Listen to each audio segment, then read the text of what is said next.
We have creative wonderment. Follow your passion, mga kapiksi. So, ito, ibig sabihin nito guys, kung ano yung gusto mo, sundin mo. Pero you have to take it slow, mga kapiksi. Kung mapapansin nyo guys, ito, hagdanan yan, staircase yan. Yung gusto mong ma-achieve, ito yan yung isang buong journey mo, okay? And then yung nasa taas yan yung gusto mong ma-achieve sa buhay mo. You don't have to take the whole staircase ng isang lakaran lang, kasi kapag ginawa mo yan, mapapagod ka, no? Hihingaling ka, depende pa sa dami ng baggages.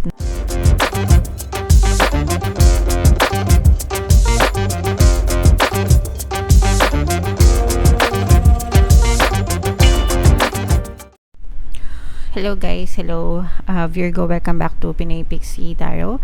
Ang pamagat ng episode natin for tonight is Messages from the Universe para ngayong June to July para sa Virgo, Sun, Moon, Rising, Sign, and Venus. General reading lang guys, pwede mag-resonate, pwedeng hindi, combination ng positive and negative energy. So, kung ano na lang yung makaresonate sa inyo guys, take that message. Yung first message guys, we have epiphany, seek clarity, mga kapiksi. So magdasal kayo guys kung meron kayong mga bagay na naguguluhan sa buhay nyo, may mga nalilito kayo, may mga bumabagabag sa inyo guys. Magdasal kayo, humingi kayo ng direksyon, no, sa inyong mga spirit guides para hindi kayo mapahamak. And sa physical reality naman guys, kung meron kayong mga inaalam, ganyan, kumbaga meron kayong mga impormasyon na kailangang malaman, go for it. Ibig sabihin, hanapin nyo, no? Magtanong kayo, magsaliksik kayo, mag-research kayo hanggang sa masatisfy yung curiosity nyo. Sometimes may mga ganon, kumbaga parang there are things na nangyayari sa inyo na hindi nyo ma-explain, and then eventually mararamdaman nyo rin na parang yan yung purpose nyo sa buhay. Parang just like what happened to me, parang nasa IT kasi ako, so hindi ko, wala sa hinagap ko na magiging tarot reader din ako one day. So there were a lot of questions sa akin, and ngayon nandito ako sa harap niyo mga kapiksi, and tumutulong para magbigay ng gabay. So kayo din guys, makikita nyo rin yung para sa inyo, yung purpose nyo sa buhay. Okay? Yung next message para sa inyo guys, we have Archangel Gabriel, mga kapiksi, messenger of creativity and hope. For some of you, these are two meanings to discard guys. Unang-una, if meron kayong mga creative side, mga kapiksi, mahilig kayo sa arts, ganyan, basta yung creative side nyo guys, i-enhance nyo siya, i-hone nyo mga kapiksi, kasi baka maaaring makatulong siya sa inyo at maaari din makatulong sa ibang tao. Sometimes yung creative side natin hindi lang sa atin nakakatulong, pati sa ibang tao nakakatulong yan. Let's say for example, singer ka, yung mga kanta mo, diba, nakaka-relate yung ibang tao, so gumagaan din yung pakiramdam nila, something like that. Okay? And another message for this guys is maaring maging maganda, magkaroon kayo ng magandang communication naman sa ibang tao, o kaya naman pagtibayin nyo yung pagkakaroon ng magandang communication sa ibang tao para mabuild yung magandang relationship. Kasi sa relationship guys naman talaga communication naman talaga yung susi dyan guys. Okay? Alright. Another message for you Virgo, go with the flow, no? Go with the flow. Go with the flow. Let things happen, mga kapiksi. Okay?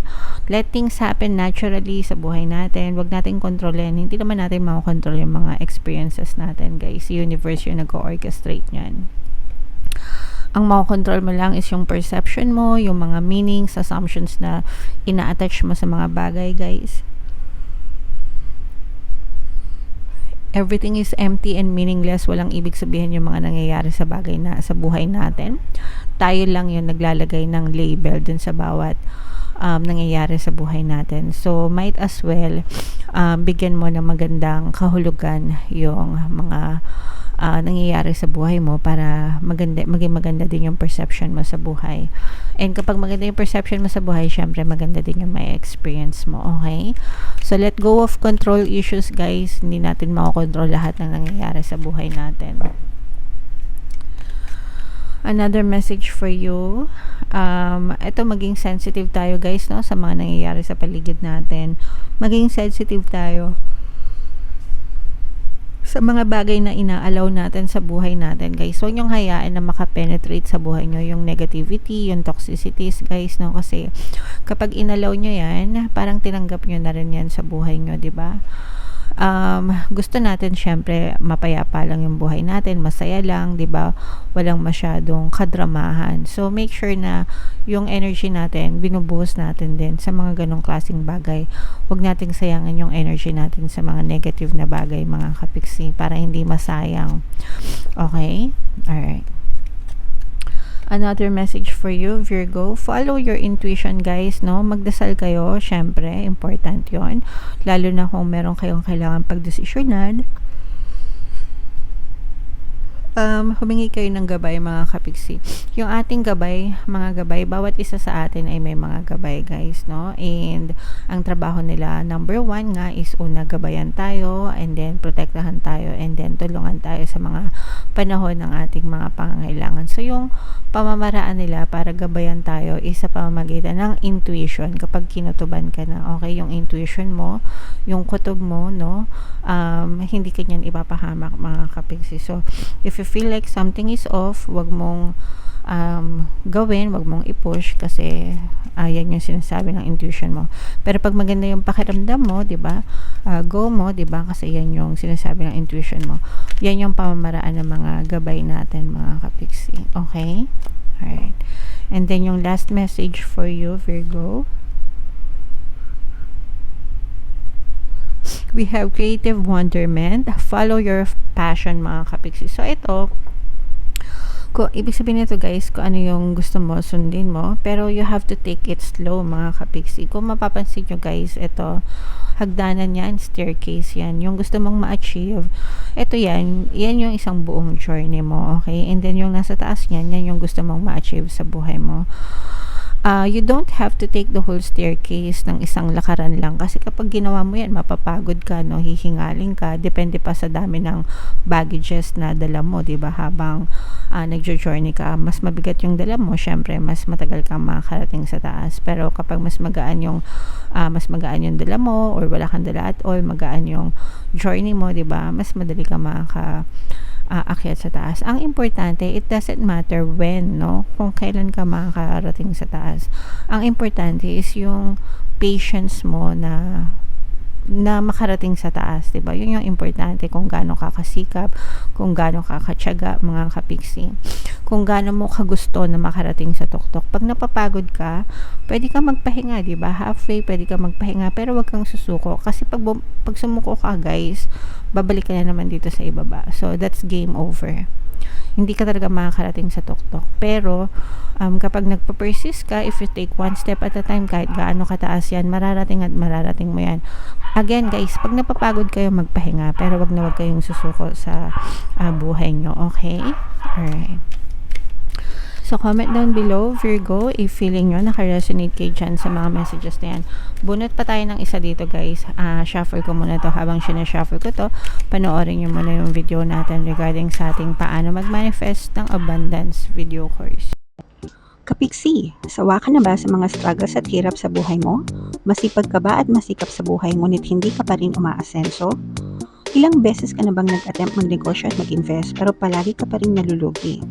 Sa pagkakataon na ito ay maaaring may subconscious beliefs ka na nagiging balakid sa iyong pag-unlad at pagyaman. Introducing, paano mag-manifest ng abundance video course.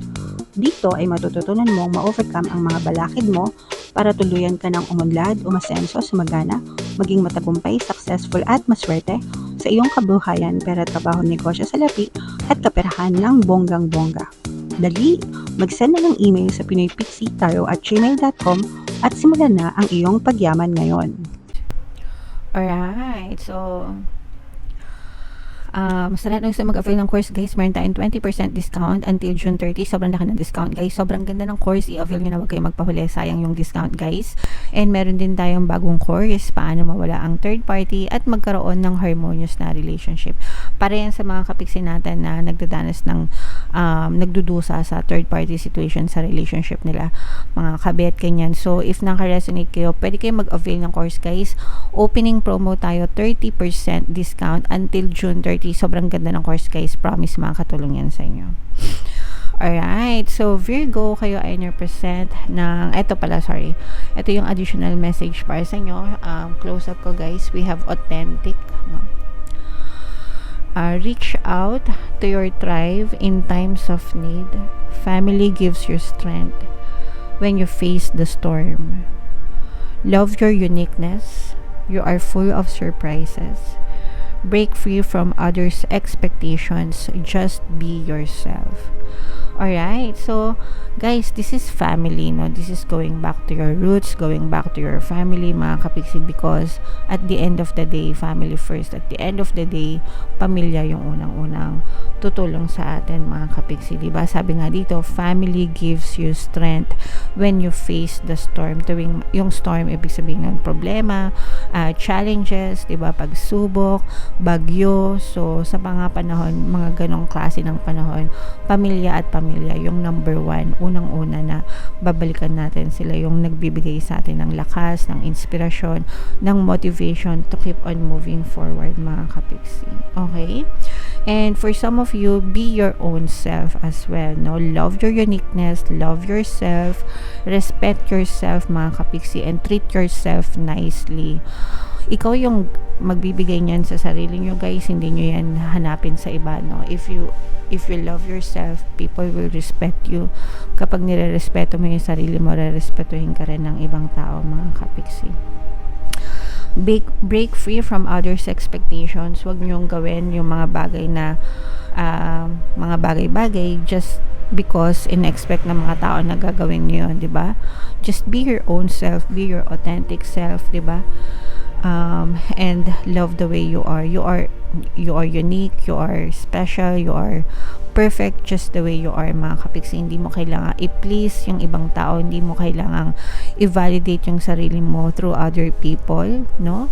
Kung maganda yung tingin mo sa sarili mo and maganda yung pakiramdam mo sa sarili mo, you don't need validation from other people, mga kapiksi. Okay? So just be yourself, guys. Okay, so comment down below, Virgo, if feeling nyo nakaresonate kayo dyan sa mga messages na yan. Guys, ito yung ating mga pampaswerte subliminals. Pakinggan nyo para makatulong sa inyo. And ito naman yung ating success stories ng paano mag-manifest ng abundance video course. Click here to subscribe, guys, and click here to join our membership program. Thank you for liking, sharing, and subscribing, and see you again next time. I love you all, guys. Have a nice day. Bye-bye.